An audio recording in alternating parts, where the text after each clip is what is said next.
Perang pecah di Laut Hitam, drone Ukraina versus armada kapal Rusia. The Russians were doing a gunnery exercise. They'd given prior notice of that. They often do in that area. These were, insofar as, I don't think they were warning shots. There was a gunnery exercise that was taking place. And it's not uncommon for the Russians to do this in this area. Therefore, the incident's not particularly abnormal in that sense. Не имеющие аналогов в мире гиперзвуковые ракетные комплексы «Циркон», для которых нет никаких преград. Уважаемые товарищи, их поставка в вооруженные силы России начнется в ближайшие месяцы. Первым с этим грозным оружием на борту заступит на боевое дежурство фрегат «Адмирал Горшков». Район несения службы корабля, оснащенного гиперзвуковыми крылатыми ракетами «Циркон», будет выбран, исходя из интересов обеспечения безопасности России. Порт полноценно готов принимать грузы и отгружать грузы. Мы сейчас отгрузили 2 судна с металлом на Россию, и пришли к нам, импорт пришел, это вагончики для нужд строителей города Мариуполя.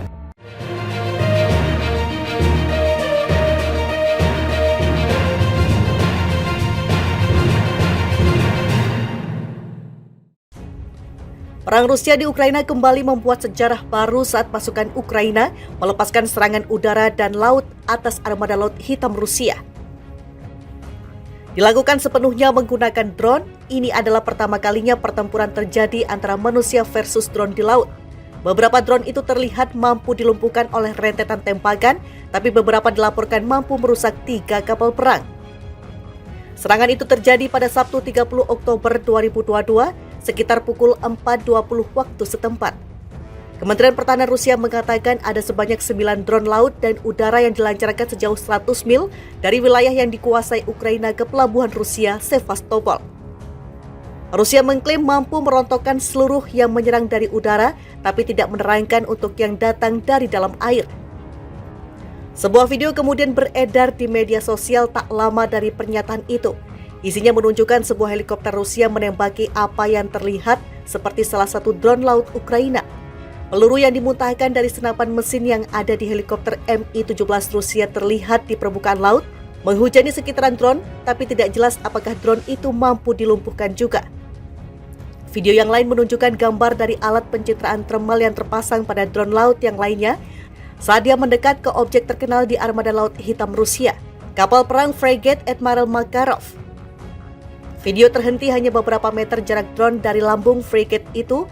Diduga drone dan kamera rusak seiring muatan bahan peledak yang dibawa terpicu. Drone yang digunakan sepertinya mirip dengan yang pernah ditemukan pasukan Rusia di semenanjung Crimea pada akhir September lalu. Drone itu berbentuk pipih ramping dan memiliki kamera dengan gimbal di atasnya, yang menghasilkan medan pandang sama seperti serangan terbaru.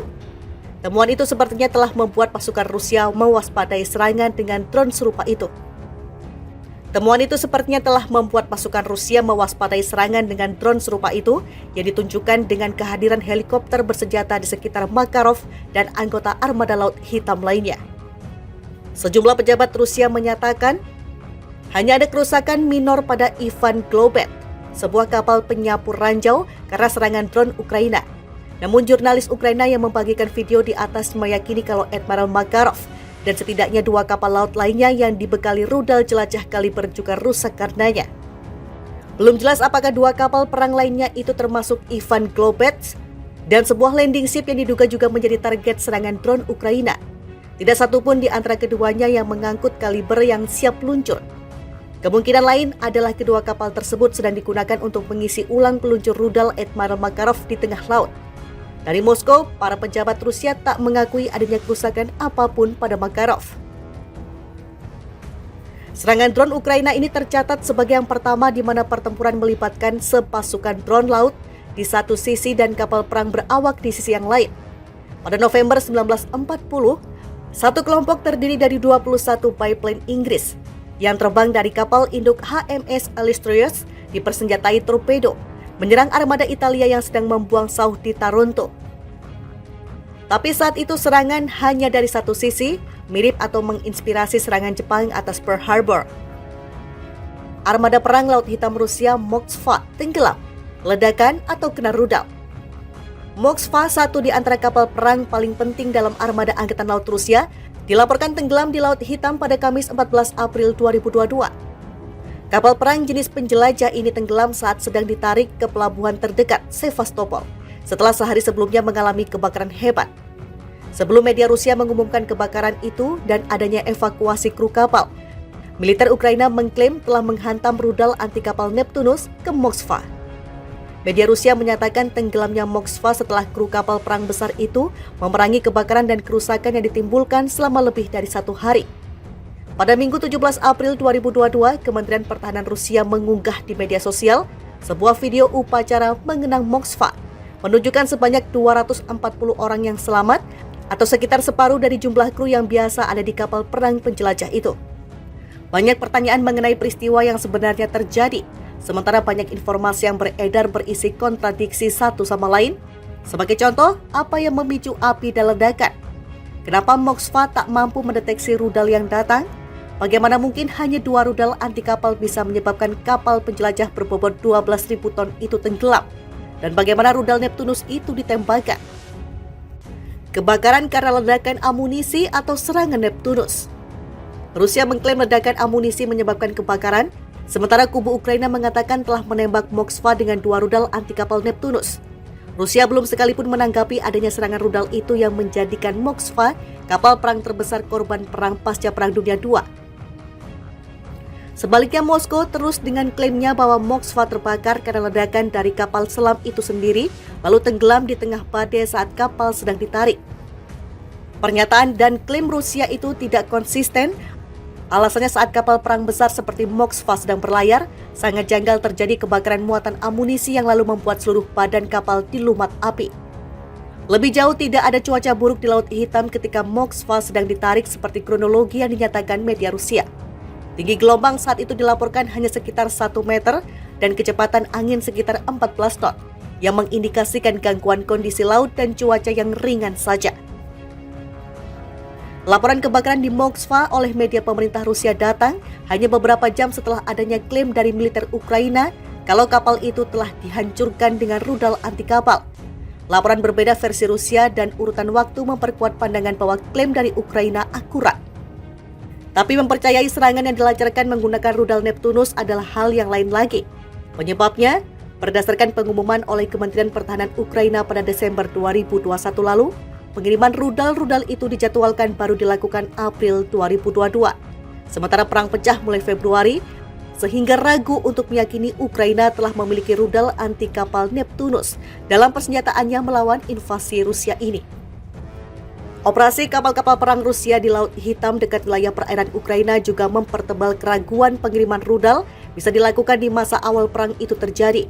Banyak pula yang meyakini kalau Ukraina memiliki rudal-rudal itu di garis pantainya, negara itu sejatinya bisa menciptakan sebuah zona A2 atau AD, anti-access atau area denial, yang membuat angkatan perang Rusia berpikir ulang beberapa kali sebelum mendekat ke perairan Ukraina.